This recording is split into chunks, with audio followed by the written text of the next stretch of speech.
صلی علی نبینا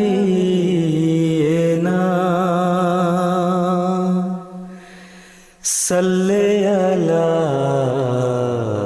محمد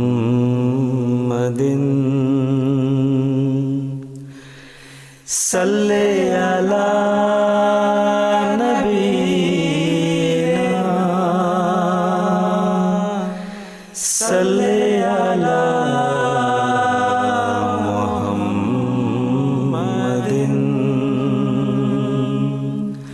اللهم صل على محمد وعلى آل محمد كما صليت على إبراهيم وعلى آل إبراهيم إنك حميد مجيد.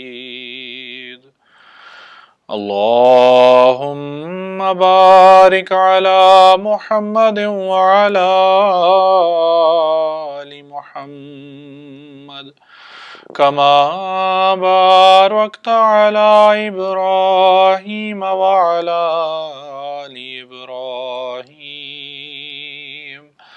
إنك حميد مجید. خدا تعالیٰ نے حضور صلی اللہ علیہ وسلم کو جو مبعوث فرمایا تو اس میں ایک وجہ یہ تھی کہ جو سب سے بہترین اخلاق ہیں وہ آپ دنیا کے سامنے پیش کریں. آپ نے خود بیان فرمایا کہ بعثت لأتمم مکارم الاخلاق، کہ مجھے اس لیے مبعوث کیا گیا ہے، خدا تعالیٰ نے مجھے اس وجہ سے مبعوث کیا ہے کہ میں دنیا کے سامنے بہترین اخلاق جو ہیں وہ کر کے دکھا دوں. یعنی انسان کے پاس کوئی نمونہ ہو اخلاق کا تو وہ اس کو فالو کر سکتا ہے. اگر کوئی نمونہ ہی نہ ہو، کوئی اگزامپل ہی اس کے پاس نہ ہو تو وہ کس اگزامپل کو فالو کرے گا؟ تو اس لیے حضور صلی اللہ علیہ وآلہ وسلم کو خدا تعالیٰ نے مبعوث فرمایا تو یہ کہا کہ بعثت لأتمم مکارم الاخلاق، کہ خدا تعالیٰ نے مجھے مبعوث اس لیے کیا ہے کہ میں دنیا کو بہترین اخلاق کا جو ہے نمونہ پیش کر دوں. اور آپ کے اخلاق کیا تھے؟ اخلاق حسنہ کیا تھے؟ حضرت عائشہ رضی اللہ تعالیٰ عنہ کانا خلقہ القرآن، کہ آپ کے تو اخلاق قرآن کریم ہی تھے. یعنی آپ کا اٹھنا بیٹھنا ہر ایک چیز قرآن کریم میں خدا تعالیٰ کے جو احکام ہیں ان کے مطابق تھے. تو اخلاق حسنہ یا نیک اخلاق، بہترین اخلاق، خوبصورت اخلاق جو تھے وہ حضور صلی اللہ علیہ وسلم نے ہمیں کر کے دکھائے، کر کے بتائے. ہمارے سامنے ایک اسوہ اس طرح کا پاک اور ایک خوبصورت اسوہ قائم فرمایا جس کو ہم اپنی زندگی کے ہر پہلو میں فالو کر سکتے ہیں. زندگی کے ہر پہلو میں ہم اس کو مشعل راہ کے طور پہ بنا سکتے ہیں، اس کو فالو کر سکتے ہیں. اخلاق حسنہ کیا ہیں، ان کو کیوں اختیار کرنا چاہیے، یا ان کو اپنانے کی فضیلت کیا ہے، اس حوالے سے احادیث میں کثرت سے ملتا ہے. مسلم کی ایک حدیث سے ملتا ہے، حضرت انس رضی اللہ تعالی عنہ سے روایت ہے کہ کان رسول اللہ صلی اللہ علیہ وسلم احسن الناس خلقا، کہ آپ اچھے اخلاق میں، اخلاق کے لحاظ سے لوگوں میں سب سے زیادہ اچھے تھے، یا سب سے زیادہ اچھے اخلاق حضور صلی اللہ علیہ وسلم کے تھے. پھر حضرت عبداللہ بن عمر رضی اللہ تعالیٰ بیان کرتے ہیں کہ حضور صلی اللہ علیہ وسلم نے فرمایا، انہوں نے روایت کی ہے کہ لم یکن رسول اللہ صلی اللہ علیہ وسلم فاحشا ولا متفحشا وکان یقول ان من خیارکم احسنکم اخلاقا. وہ کیا بیان کرتے ہیں حضرت عبداللہ بن عمر کہ حضور صلی اللہ علیہ وسلم نہ تو خود حد سے بڑھتے تھے اور نہ ہی حد سے بڑھنا پسند کرتے تھے، اور آپ یہ فرمایا کرتے تھے کہ تم میں سے وہ بہتر ہے جو سب سے زیادہ اچھے اخلاق والا ہے. یعنی کسی بھی معاملے میں حد سے تجاوز نہیں کرتے تھے، نرمی میں بھی حد سے تجاوز نہیں کرتے تھے، اور سختی میں بھی حد سے تجاوز نہیں کرتے تھے کسی بھی معاملے، اور آپ آن نے خود ہی فرمایا کہ خیر الامور اوسطھا، یعنی وہ کام جو میانہ روی میں ہو یا سب سے میانہ روی کے ساتھ جو کام کیا جائے وہ بہترین کام ہے۔ اور یہی آپ فرمایا کرتے ہیں کہ تم میں سے بھی بہترین وہ ہے جو اچھے اخلاق والا ہو، جو اپنے قریبیوں، اپنے دشمنوں، سب کے ساتھ اچھے اخلاق کا مظاہرہ کرنے والا ہو، اچھے اخلاق دکھانے والا ہو۔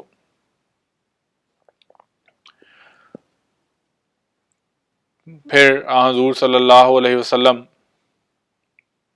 ایک حدیث میں فرماتے ہیں کہ اچھے اخلاق کیا ہیں اور برے اخلاق کیا ہیں۔ اس حدیث سے ہمیں پتہ چلتا ہے، حضرت جابر رضی اللہ تعالیٰ عنہ سے روایت ہے کہ وہ کہتے ہیں کہ حضور صلی اللہ علیہ وسلم نے فرمایا کہ ان من احبکم الی و اقربکم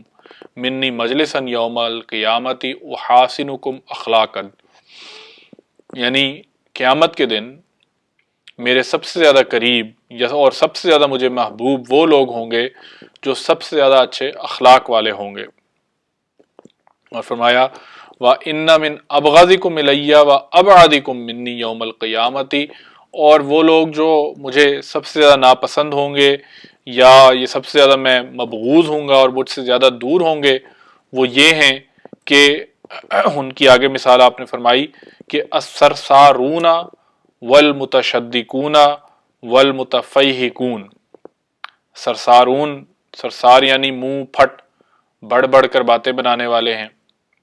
متشدق یعنی منہ پھلا پھلا کر باتیں کرنے والے، یعنی وہ لوگ جو لوگوں کو جب بات کرتے ہیں تو غصے کا اظہار کرتے ہیں یا ان کو اپنے سے کم تر سمجھتے ہیں۔ متفیہق یعنی تکبر کرنے والے۔ صحابہ نے عرض کی یا رسول اللہ صلی اللہ علیہ وسلم کہ ہمیں سرسار اور متشدق کے معنی تو ہم جانتے ہیں، متفیہق کسے کہتے ہیں؟ آپ نے فرمایا کہ متکبرانہ باتیں کرنے والے کو کہتے ہیں، یعنی اس کی باتوں میں تکبر پایا جاتا ہو، وہ اس طرح سے باتیں کرنے والا ہو کہ میرے پاس اتنا مال ہے، اتنا پیسہ ہے، اتنا گھر ہے، اتنی گاڑیاں ہیں، اور ان میں تکبر پایا جاتا ہو، اور دوسروں کو نچلا دکھانے کے لیے وہ اس طرح کی بڑی بڑی باتیں کرتا ہو۔ فرمایا یہ لوگ میرے سے سب سے زیادہ دور ہوں گے۔ پھر اخلاق حسنہ کیا ہیں، اچھے اخلاق کیا ہیں، یا اچھے اخلاق میں کیا بات شامل ہوتی ہے، اس کے بارے میں بھی حضور صلی اللہ علیہ وسلم نے ہمیں بہت واضح طور پہ بیان فرمایا۔ حضرت ابو ہریرہ روایت کرتے ہیں کہ حضرت صلی اللہ علیہ وسلم نے فرمایا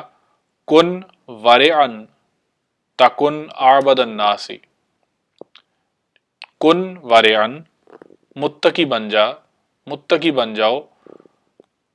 تکن اعبد الناس تو تم سب سے بڑے عابد بن جاؤ گے۔ حقیقی معنوں میں تقوی اختیار کر لو تو سب سے بڑے عابد بن جاؤ گے۔ فرمایا وکن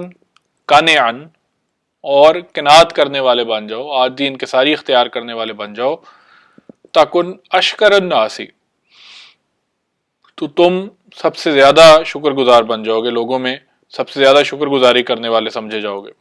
شکر گزار بن جاؤ گے۔ وَأَحِبَّ لِلنَّاسِ مَا تُحِبُّ لِنَفْسِكَ تَكُن مُؤْمِنًا، اور لوگوں کے لیے وہی چاہو جو اپنے لیے چاہتے ہو تو تم حقیقی مومن بن جاؤ گے۔ وَأَحْسِن مُجَاوَرَةَ مَنْ جَاوَرَكَ تَكُن مُسْلِمًا، اور اچھے پڑوسی بنو، سچے مسلمان کہلاؤ گے۔ وَأَقِلِّ الضِّحْكَ فَإِنَّ كَثْرَةَ الضِّحْكِ تُمِيتُ الْقَلْبَ، اور کم ہنسو کیونکہ زیادہ ہنسنا دلوں کو مردہ کر دیتا ہے۔ تو اخلاق حسنہ کیا ہے؟ ایک یہ کہ انسان متقی بنے، خدا تعالیٰ کے ساتھ رابطہ قائم کرے۔ دوسرا یہ کہ عاجزی اور انکساری اختیار کرے جس کی وجہ سے شکر گزاری اس میں پیدا ہو جائے۔ تیسرا یہ کہ وہ انسان اپنے لیے وہ بات پسند کرے جو وہ دوسروں کے لیے پسند کرتا ہے، اور اس میں اپنے لیے یا دوسروں کے لیے فرق نہ رکھے۔ چوتھی بات یہ کہ حق کے ہمسائیگی ادا کرے حسن رنگ میں۔ اور پھر آخری بات جو فرمائی کہ کم ہنسا کرو کیونکہ اس سے دل مردہ ہو جاتے ہیں، یعنی جو کہہ کے مار کر بہت زور زور سے اونچا اونچا ہنسنا ہے، ہر ایک بات پر کہہ کے مار مار کر ہنسنا ہے، وہ اس سے پھر جو ہے وہ دل مردہ ہو جاتے ہیں۔ تو یہ اخلاق حسنہ بھی ہمیں آپ نے بیان فرما دیے، اور کتنی معمولی در معمولی باتوں کا خیال رکھنے کو ہمیں بیان فرمایا۔ حضور صلی اللہ علیہ وسلم بیان فرماتے ہیں، مسلم کی حدیث ہے، حضرت ابو ذر رضی اللہ تعالیٰ عنہ روایت کرتے ہیں کہ حضور صلی اللہ علیہ وسلم نے فرمایا کہ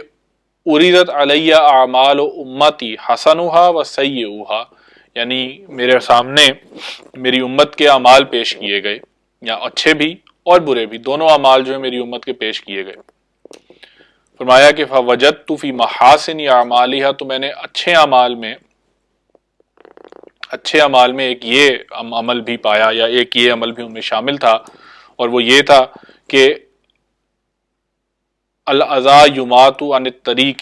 یعنی وہ چیز جو انسان کسی کو تکلیف دے اس کا راستے سے ہٹا دینا۔ یعنی کتنی معمولی سی بات ہے، کانٹے دار کوئی شاخ ہو یا کوئی پتھر ہو جس سے یہ لگے کہ یہ تکلیف دے گا کسی کو، آنے والے کو، تو اس کو اس راستے سے ہٹا دینا کہ آنے والے کو تکلیف نہ پہنچے، تو یہ بھی اچھے اعمال میں سے، یعنی چھوٹی چھوٹی اخلاق کی طرف ہمیں توجہ دلائی۔ اور پھر فرمایا کہ وجدت فی مساوی اعمالها النخاعۃ تکون فی المسجد لا تدفن، اور برے اعمال میں یہ پایا کہ میں مسجد میں یا پبلک جگہ میں ناک صاف کرنے سے اور اس پر مٹی ڈال کر اسے نہ چھپانے کا عمل بھی نظر آیا۔ ہمارے ہاں چلیں ناک صاف بھی لوگ کرتے ہیں، اور پان وغیرہ بھی تھوک جاتے ہیں مختلف جگہوں پر، اس کو ڈھکتے نہیں ہیں۔ تو کتنی چھوٹی چھوٹی باتیں ہیں، ہر چھوٹی چھوٹی بات پر جو ہے وہ اس کی طرف توجہ دلائی ہے۔